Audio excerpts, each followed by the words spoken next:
Hello everyone, thanks for tuning in to today's second video to the USA forecast. So today's second video, so this is like the version, reanimated USA forecast after yesterday's fiasco.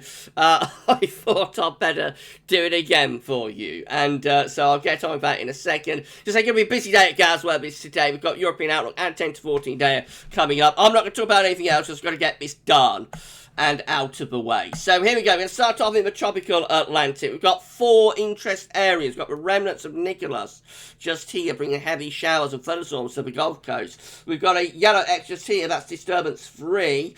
At the moment, that's not much to worry about. 10 to 20% chance of cyclone formation in the next 2 to 5 days. And then we've got two red X's. So we've got a red X just here, another one just here. That is disturbance 2, just there. So that's giving a 70% chance of cyclone formation in the next 2 to 5 days. That could well become a tropical storm off the eastern side of America. And then we've got this one just here, which is disturbance 1, and that's got an 80 to 90% chance of cyclone formation in the next 2 days. That is going to go in this direction and could power up to a tropical storm, maybe even a hurricane. Let's have a look at latest GFS runs, see what that's forecast happen with these disturbance areas. So this is how things are currently looking. So that's disturbance 1 just there. That's remnants of Nicholas just there. And then this is disturbance 2 just here. Right, so let's push through and see how the GFS handles these disturbance areas then. So, we've got what looks like a tropical storm off the eastern seaboard of America by Saturday. Just there. I reckon that's deepened into a genuine sort of tropical storm. Meanwhile, this disturbance area here is beginning to develop a little bit as well through the central part of the tropical Atlantic. Pushing on further into weekend, we see that this, what does look like a tropical storm, gets perilously close to the New England coast once again. So we've had this a few times over the course of this hurricane season so far. These areas of low pressure, tropical storms, get quite close to the New England coast. That's another one that's doing that. Meanwhile, I think we've got a tropical storm here, maybe even a Category 1 hurricane, in quite close towards the eastern part of the Caribbean. Heading on into the early part of next week. So the tropical storm moves out into a central part of the Atlantic and becomes an area of low pressure that will lose its identity through there. Meanwhile, it's not really developing this tropical storm down here in the Caribbean, and actually that sort of weakens away as we run on up towards day 10. You notice how that just sort of fades out over the Caribbean islands. So GFS is weakening that quite considerably. There is uncertainty with that though, because yesterday GFS was developing that into like a major hurricane and moving it up the eastern side of America. So obviously there's quite a bit of uncertainty with that. The latest GFS run, the midnight GFS run today, is sort of weakening that over the Caribbean islands. Heading on into the extended range, what happens? So we start to get another, what looks like a hurricane developing there in the central part of the tropical Atlantic by the end of the GFS midnight run. I mean, this is 2 weeks away, so it's a very, very long way out, but that does look like a significant feature there developing through the central part of the tropical Atlantic. So yeah, the big season, the big hurricane season goes on, and we wait to see what's going to happen, with these areas of low pressure and disturbance areas.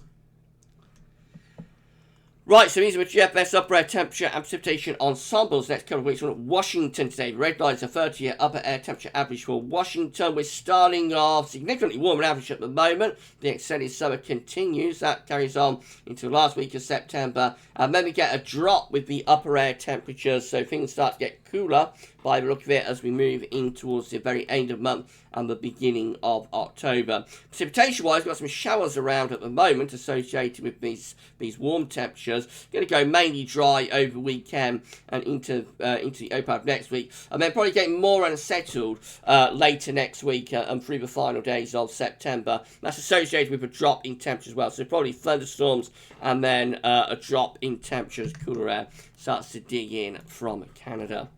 temperature anomalies from the 16th to 24th of September, generally warmer than average, but it is cooler in the far northwestern corner. And precipitation anomalies from the 16th to the 24th of September. Most areas looking quite dry, but again, the northwest is wetter than average, so obviously, you know, fall is arriving across the far northwestern part of the states, and also in the southeast as well. So the Gulf Coast from Texas all the way over to Florida, generally coming out warmer than average through wetter than average, I should say, through there. Otherwise, it's a dry scene though for most parts of America. Right, this is the current setup across the states at the moment. So there's that area of low pressures there that might become a tropical storm off the eastern Carolina coast, east seaboard coast, in the next day or so. Otherwise, a ridge in the northeast is pulling up pretty warm air at the eastern side, but cooler air is digging in from the north in the northwest. Running through to the upper air temperatures, we can see that it's generally quite hot from the southwest up towards the midwest and into the east as well. Those northwestern states, so do look a lot cooler. Well, we also see that we're going to have some heavy showers and thunderstorms across the Gulf Coast, and again, that's associated with the remnants of Nicholas. So, pushing through to Friday and into weekend, there's that area of low pressure off the east coast that might be a tropical storm. But again, very close to, like, New England, once again. Ridge is strengthening through the Midwest, and that's pulling up hot air from the south. And then some low pressure digging in from Canada into the northwest, trying to bring a cool down. Early next week, we find that, again, we have this ridge across the east side of America, quite a deep area of low pressure through the central parts of America, pulling in cooler air from the north on the western side of that trough of low pressure. And that's a setup as we go into Tuesday. So you see many of those eastern and midwestern states are looking hot, but the western states are actually a lot cooler on the west side of this trough of low pressure. We dig in much cooler air from Canada. There'll be with that temperature contrast, there will be the risk of heavy rain and thunderstorms as well. And then through the course of next week, those cooler temperatures and the heavy showers and thunderstorms progress eastwards through the northern part of America and the Midwest as well. Towards the end of next week, another ridge tries to form on the eastern side, tries to pull up, or does pull up hotter air from the south once again. Ridge also beginning to build in the west. That will start to bring hotter air back up the western side. The central states of America are still looking rather cooler and unsettled. We do it all over again around day 10 with another trough of low pressure digging in from Canada. Again, a big temperature contrast with this. So once more we have hot air surging up the eastern side of America, but much colder air, I do say colder air, on the western side of the area of low pressure digging in from Canada. These western southwestern states are looking hotter once again. This low pressure then transfers eastwards as we move on into the extended range and turning much wetter across many of those midwestern and eastern states, and much cooler as well as the air digs in from the north, from Canada, around that trough of low pressure. So a proper blast of sort of autumn at the very end of September across the east parts of America. That's how the upper air temperature look for 29th of September. We're a long way out now, but you'll notice they are a lot cooler, even colder, across these eastern states. And with the low pressure bringing heavy rain, you know, it will feel properly autumnal. Meanwhile, out in the west, though, it remains hot in the west, and actually getting hotter in the northwest once again. Very end of the GFS run, which gets 2nd of October, finds a ridge reforming from the central and east states that will start to lift up the temperature once again. So yes, hot air comes back up from the south once more as we get through to the beginning of October. Hints of an Indian summer, perhaps. In general, like this, again, the Euro suggesting that we've got this area of low pressure off the coast of Carolinas. Tomorrow it might strengthen into a tropical storm. Otherwise, most other parts of America looking pretty warm with southerly winds, but it is cooler out in the northwest. Through the weekend, we find that low pressures sticking out in the Atlantic, doesn't get onto the eastern seaboard. High pressure sort of fending it off across those eastern and northeastern states. And through into the early part of next week, the ridge is sitting there over the east part of America again, pulling up these hot temperatures from the south, hot southerly winds. Meanwhile, the northwestern, central northern states will be cooler with that area of low pressure transferring, along the Canadian-America border and bringing heavy showers, longer spells of rain, thunderstorms, and a drop in temperature in its wake. That's how we're going to get to the end of next week. Yes, cooler air is digging into the Midwest and trying to push over towards the east as well. And that's triggering, of course, temperature contrast will be triggering heavy rain and thunderstorms. End of next week, we'll find the ridge reforming, but that will be within cooler air, at least initially, so we might start to see some frost getting going across the midwestern and northeastern states. However, by day 10, we're starting to pull up hotter air, warmer air from the south again, although another low in Canada, in southern Canada, is trying to push cooler air and spells of rain back in from the north. So alternating air masses, very much as you'd expect at this time of the year. Some days still reflective of high summer, and some days very much reflective of autumn.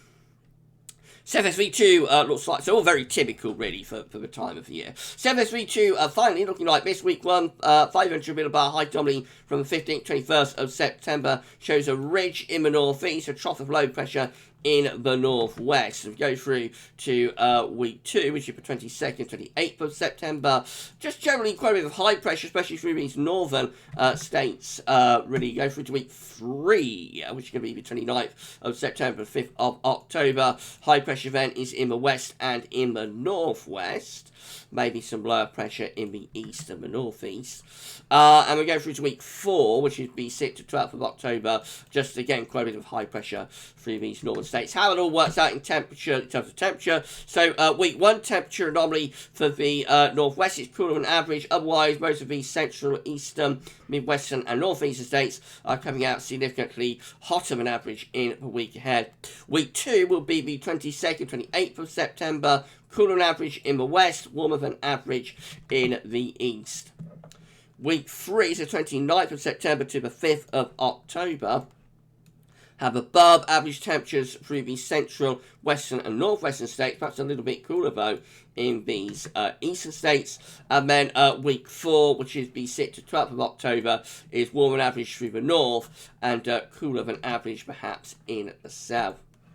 Precipitation anomalies finally. This is the 15th to 21st September week 1. Wetter average in the northwest, wetter than average in the south, southeast, drier than average in between and in the east and northeast as well. Week 2 just looks generally a little bit more unsettled. 22nd and the 8th of September, above average rainfall in the north and also in the east. Week 3 is the 29th of September, 5th of October. Most parts of America going a little bit drier than average in this week. And then week 4, which is the 6th to the 12th of October, drier than average in the north east, a little bit wetter than average though in the south southwest. That might be picking up on some sort of storm slash hurricane type thing, doing something a little bit like that perhaps. It's a long way off though, it's 4 weeks away, so who knows. Right, okay, that's it. Finally got it done. That is the USA forecast for this week. So, if you enjoyed the video, then please like it. We'll be back on Wednesday next week, audio permitting. I'm going to be back shortly with the European Outlook, and then we'll have a 10 to 14 day with all of regular features, so keep checking back to the channel. But for this week's USA forecast, that's all for now, and thanks for watching.